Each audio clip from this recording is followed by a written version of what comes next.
How to fix Facebook hanging problem on Android phone. Hello guys, in today's video I'm gonna show you how to fix Facebook hanging problem on Android phone. First open settings and then just scroll down here until you find apps, and now click apps again, and now just type here Facebook and click on it.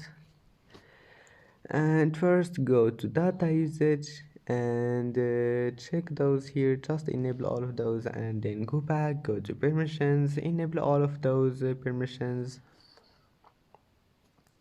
and then click for stop, and that's it. Now go to storage, clear cache, don't forget this one, clear cache, and then just close all the applications in the background and try again, and your problem will be fixed.